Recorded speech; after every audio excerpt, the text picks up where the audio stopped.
ইয়াকিন আল্লাহর কসম, ইয়াকিন আল্লাহর কসম, আমেরিকার কুখ্যাত আব্রাহাম লিঙ্কন যে গণতন্ত্র প্রতিষ্ঠা করেছেন, of the people, by the people, for the people, এই তন্ত্রমন্ত্র দিয়ে পৃথিবীর কোথাও শান্তি প্রতিষ্ঠা করা যাবে না।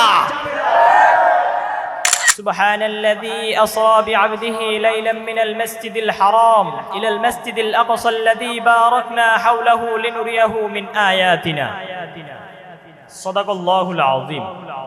মারকাজউদ্দিন ঢাকা কর্তৃক পরিচালিত আল্লামা মুহাম্মদ আলী লাহুরি পাঠাগারের উদ্যোগে আয়োজিত আজকের এই মহান সেমিনারে উপস্থিত সম্মানিত বিচারক মণ্ডলী ও আমার সামনে উপবিষ্ট বাংলার দূর দূরান্ত থেকে আগত এলেম পিপাসিত ছাত্র ভাইয়েরা, সবাইকে আমার পক্ষ থেকে আন্তরিক শুভেচ্ছা ও মোবারকবাদ। মোহতারাম হাজিরিন, আমি আজ আপনাদের সামনে বারাক্রান্ত হৃদয় নিয়ে দাঁড়িয়েছি।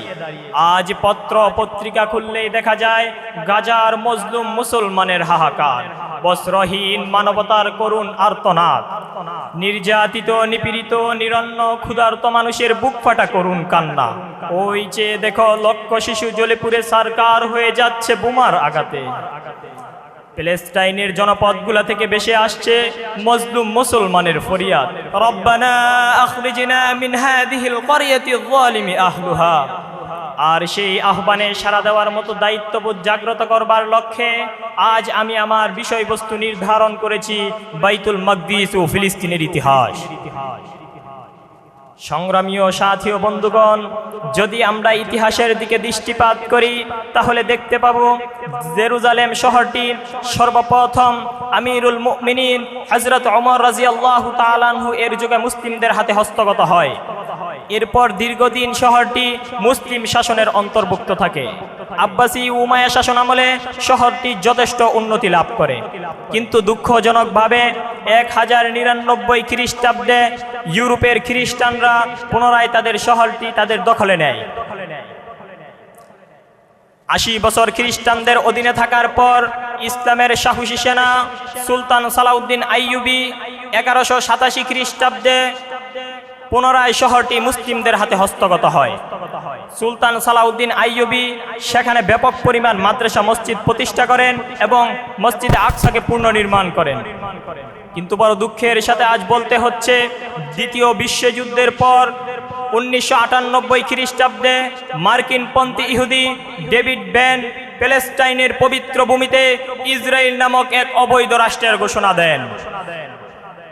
আর তখন থেকেই আমার গাজার মুসলিম ভাইদের উপর শুরু হয় ইসরায়েলি হায়নাদের বর্বর হামলা, যার দৃষ্টান্ত আজ আপনার আমার চক্ষুষ্মান। সংগ্রামী ও বন্ধুগণ, আমি পত্রপত্রিকায় দেখেছি গত 17 অক্টোবর থেকে আজ পর্যন্ত 9000-এর বেশি মজলুম মুসলমানকে তারা হত্যা করেছে, যার মধ্যে 4000-এর অধিক তারা শিশুকে হত্যা করেছে। সংগ্রামী ও বন্ধুগণ, ইসরায়েলি ফিলিস্তিনে যে হামলা চালাচ্ছে এটা কি কোনো মানবতা বিরোধী সন্ত্রাসী নয়? আমি বিশ্ববাসীর কাছে জানতে চাই, শান্তি প্রতিষ্ঠার নামে যে জাতিসংঘ প্রতিষ্ঠা করা হয়েছে, কোথায় সেই জাতিসংঘ? কোথায় ওআইসি? কোথায় সোভিয়েত? সংগ্রামী ও বন্ধুগণ, ভালোভাবে বুঝার চেষ্টা করুন, তারা শান্তি প্রতিষ্ঠাকামী নয়, তারা মুসলিমদের বন্ধু নয়, বরং তারা মুসলিমদের সবচেয়ে বড় শত্রু। 1400 বছরের ইতিহাস সাক্ষী, মুসলমানদের মধ্যে যতদিন কোরআনী সমাজ ব্যবস্থা অব্যাহত ছিল ততদিন পর্যন্ত কোনো ইহুদি শক্তি, কোনো বাতিল শক্তি, কোনো তাগুত শক্তি মুসলমানের দিকে বাঁকা চোখে তাকানোর পর্যন্ত সাহস পান নাই। তারা আমাদের সবচেয়ে বড় হাতিয়ার কোরআনী সমাজ ব্যবস্থাকে কেড়ে নিয়ে তারা আমাদেরকে দিয়েছে গণতন্ত্র নামের এক কুফরি সমাজ ব্যবস্থা। সংগ্রামী ও বন্ধুগণ, ইয়াকিন আল্লাহর কসম, ইয়াকিন আল্লাহর কসম, আমেরিকার কুখ্যাত আব্রাহাম লিঙ্কন যে গণতন্ত্র প্রতিষ্ঠা করেছেন, of the people, by the people, for the people, এই তন্ত্রমন্ত্র দিয়ে পৃথিবীর কোথাও শান্তি প্রতিষ্ঠা করা যাবে না। সংগ্রামী ও বন্ধুগণ,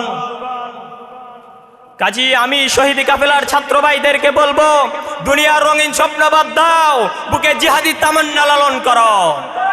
আজ আমি প্যালেস্টাইনের পক্ষে কথা বলবার কারণে যদি ইহুদিবাদীর বুলেটের আঘাতে আমার বুকটা জাজরা হয়ে যায়, আমি তার শুকরিয়া স্বরূপ ধন্যবাদ জানাবো। কারণ সে আমার বুকটাকে জাজরা করে নাই, সে আমাকে জান্নাতের সবুজ পাখি বানাই দিয়েছে।